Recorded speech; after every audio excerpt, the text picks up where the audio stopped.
Hello, and thank you for taking the time to learn about the Safe Environment for Every Kid Parent Questionnaire, also referred to as the SEEK.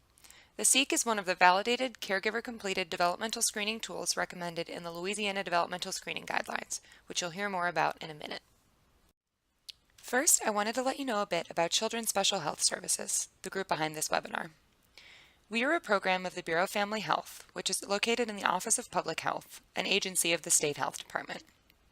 The Bureau of Family Health is made up of the maternal and child health, reproductive health, children and youth with special health care needs, and maternal, infant, and early childhood home visiting programs, along with a handful of other related programs. We work to advance the health and well-being of women, children, particularly children with special needs, adolescents, and families in Louisiana. The Louisiana Developmental Screening Guidelines were developed by the Young Child Wellness Collaborative, an interdisciplinary work group of early childhood experts from various agencies across the state. These guidelines expand screening recommendations beyond the domains included in the Bright Futures Guidelines released by the American Academy of Pediatrics, which include general developmental milestones, autism, and parent or caregiver well-being.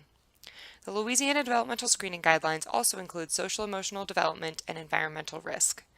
These voluntary guidelines promote national best practices and support providers with resources to build comprehensive screening services at the practice level. In line with best practices, each of the screening tools recommended in our guidelines are completed by parents or caregivers rather than providers.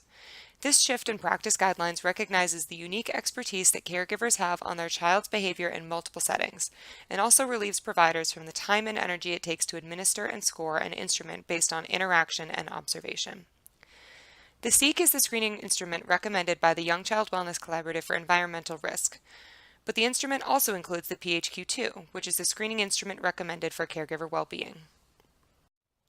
Here you can see the Louisiana Developmental Screening Guidelines periodicity schedule, an easy-to-use table showing which screenings to conduct at each well child visit.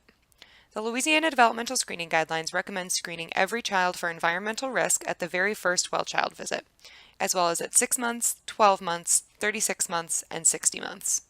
The SEEK can also be used to meet the Bright Futures periodicity for caregiver well-being, in which case it would also be administered at 2 and 4 months. The SEEK can also be administered whenever there is a caregiver or provider concern. From here, we'll first discuss the need for implementing a developmental screening initiative in Louisiana, then distinguish between monitoring, surveillance, and standardized screening. We'll then present the rationale for implementing universal screening for environmental risk and caregiver well-being, cover the basics of the Safe Environment for Every Kid questionnaire, review tools and processes for successfully implementing a developmental screening system, and finish up with a review of useful referrals and resources for families when a positive screen is identified. As mentioned previously, guidelines around developmental screening have changed in the past couple of years, and it's important that primary care providers across the state are working from the most updated recommendations.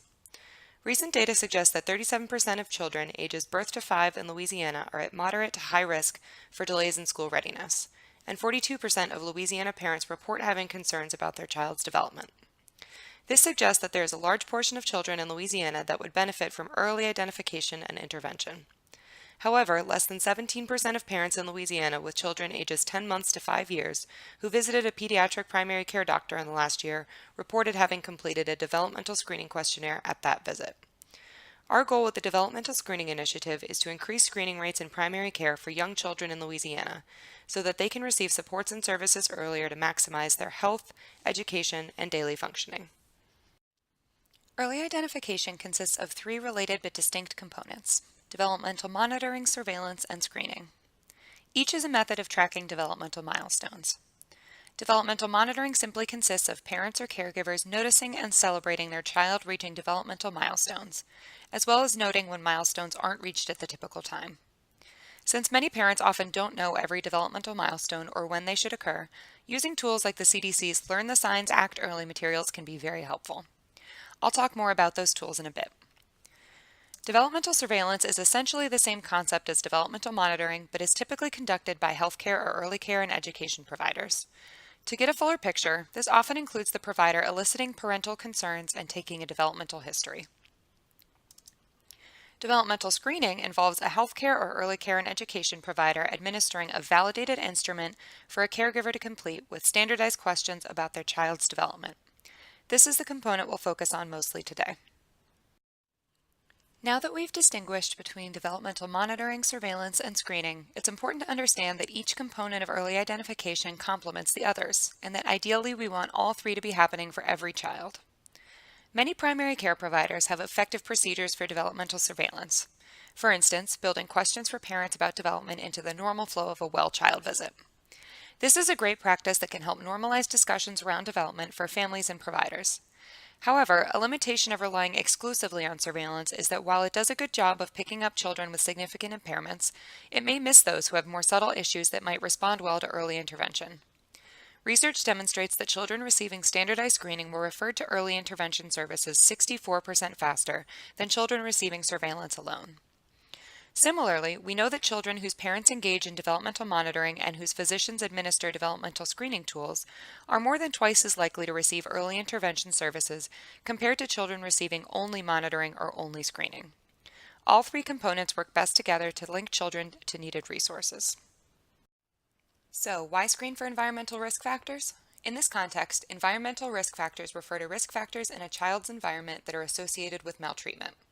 Child maltreatment rates in Louisiana are higher than the national average. We know that child maltreatment is often not an issue of bad parents who want to harm their children. More often than not, child maltreatment occurs because parents are overwhelmed and are not getting their own needs met to be the best parent they can be. Unfortunately, child maltreatment is associated with a host of health problems across the lifespan, from cognitive and language development to substance abuse to chronic diseases later in life and more.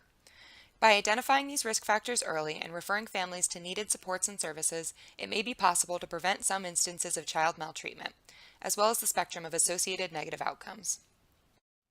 Having a caring and responsive caregiver is critical to healthy development in a child's earliest years. Experiencing untreated depression can impair a caregiver's ability to care for and interact with their child, leading to impaired emotional, behavioral, and cognitive development in infancy, as well as depression in children and adolescents. Caregiver distress is also a risk factor for child maltreatment, with numerous negative consequences for children across the life course. Earlier identification of caregiver depression and distress allows for early intervention, with greater positive impact on child development. The SEEK is a 16-item caregiver report questionnaire designed to identify targeted environmental risk factors for child maltreatment. Two of the items are the questions from the PHQ-2, which is a validated screening tool for caregiver depression. The original version of the questionnaire is available in English, Spanish, Chinese, Swedish, and Vietnamese, while the revised version is currently available in English and Spanish only. The parent questionnaire, training videos, and licensing information are available at seekwellbeing.org. The domains of environmental risk targeted in the SEEK include caregiver depression, major stress, substance abuse, domestic violence, food insecurity, and harsh punishment. Since these topics are sensitive and can be difficult to bring up with parents, discussion algorithms and training videos created by the instrument authors focus on providing anticipatory guidance for each of these domains and are available for free online. Administering the SEEK consists of 3 simple steps. First, having the caregiver complete the 16-item questionnaire. Second, scoring the questionnaire. And third, sharing the results of the screen with the family. We'll now go over each of these steps in greater detail. As I mentioned, the first step is to have the caregiver complete the SEEK parent questionnaire, shown here. Due to the sensitive nature of the questions, it is not recommended that parents complete the screener in a public place, like a waiting room. It also may help to preface the questionnaire with a letter or statement conveying that the screen is being administered to all parents in the clinic, to preempt any embarrassment a parent might feel about why they are receiving the screen. The SEEK consists of 16 yes or no questions, which can usually be completed in 2 to 5 minutes.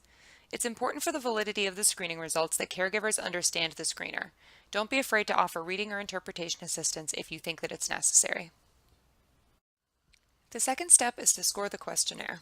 Scoring the SEEK is a little different from the other developmental screening tools we recommend because there is no cutoff score. Instead, any yes responses should be discussed with the caregiver. For instance, this parent indicated that there's smoking in the home and that they'd like help with smoking cessation, and also endorsed items related to stress and depression. These results indicate that when providing anticipatory guidance, the primary care provider should discuss smoking cessation and caregiver well-being, in addition to any other concerns the parent may mention. The final step in the screening process is to share the results of the screen with the family and provide resource referrals as appropriate. Again, because of the sensitive nature of the questions, it is important to communicate results and referrals gently and non-judgmentally. The online SEEK training, as well as the discussion algorithms, are great resources with suggestions for navigating these conversations. An important component of the SEEK materials are the discussion algorithms I just mentioned. These algorithms serve as guides to addressing sensitive topics with caregivers and use principles of motivational interviewing to facilitate caregivers generating a plan of action to address the environmental risk. The algorithms also provide suggested responses to common barriers that come up when generating the plan of action. This is the algorithm used for items related to harsh punishment. Another important element of the SEEK materials is the online training for providers. Administered through the University of Maryland School of Social Work, the training is free without certification, or costs $50 to $100 for CME or MOC credits. The training takes 2 to 3 hours and consists of 9 modules: an introduction, the 6 domains of environmental risk covered in the questionnaire, including depression, substance abuse, discipline, intimate partner violence, food insecurity, and stress, and modules on using your health team, as well as principles of motivational interviewing. The online training is considered mandatory for full implementation of the SEEK model, details of which can be found online at seekwellbeing.org. Regardless of the outcome of the screen, sharing screening results presents a wonderful opportunity to engage parents in developmental monitoring and promotion. Vroom is an app created by the Bezos Foundation that provides daily age-appropriate brain-building activities for parents to do with their children. The CDC also created the Milestone Tracker app as part of their Learn the Signs, Act Early program. The app helps parents monitor their child's development by providing checklists of developmental milestones that parents can fill out at their convenience, with pictures and videos of children demonstrating each milestone, and tips and activities to promote healthy development from birth to age 5. Both apps are completely free and are available on both Apple and Android.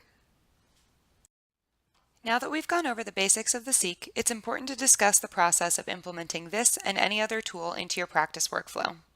Our team at the Bureau of Family Health can provide technical assistance to any practice interested in implementing a developmental screening system. The extent and focus of our assistance is entirely up to you.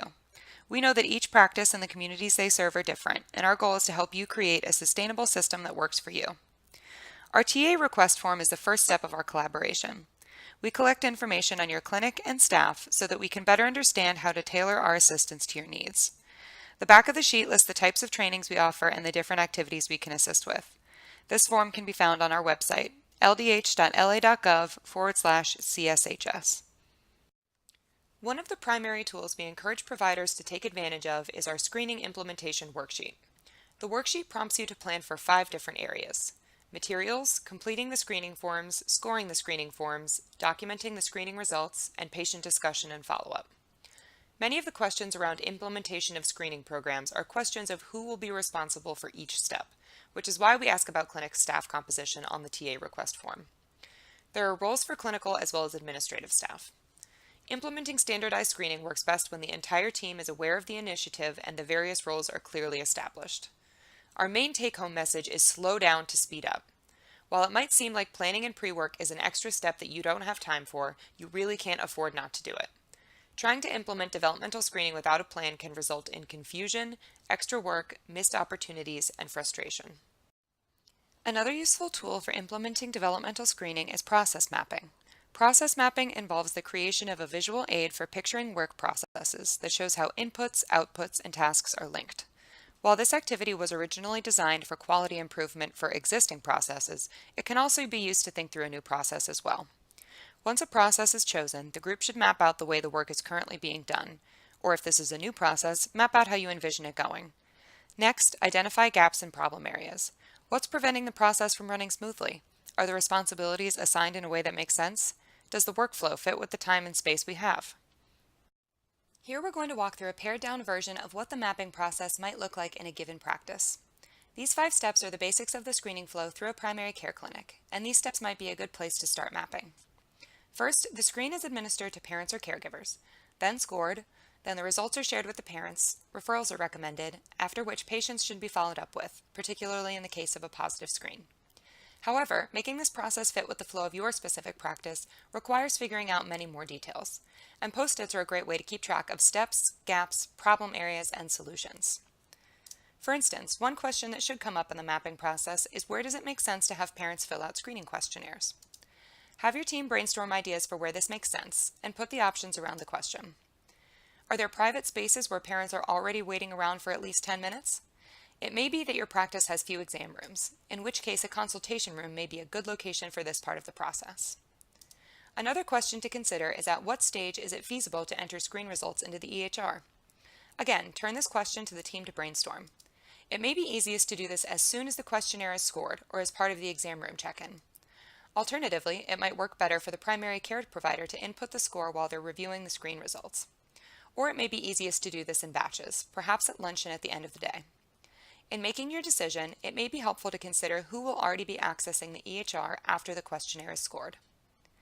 Finally, it's important to think about who can be your resource and referral expert. This doesn't have to be someone with specialized training. Having ready access to resources for families on early intervention programs and family support organizations will make the checkout process go smoothly and help ensure that families are linked to services to address identified delays or risks. Implementing the SEEK in your practice requires paying a one-time licensing fee, as well as completing a short online training for physicians, physician assistants, and nurse practitioners. All the information and materials necessary to implement the SEEK are available at seekwellbeing.org. The Louisiana Developmental Screening Guidelines Family Wellness and Environmental Resources Tip Sheet hosts a list of appropriate referrals and resources for both positive and negative screens. This can be found online at the link provided here. Thank you for your time and interest in the Louisiana Developmental Screening Guidelines. For more information about the SEEK, the screening guidelines, or resources and referrals, visit our website at the link provided here, or contact our developmental screening coordinator with questions. Thanks again for serving the children and families of Louisiana.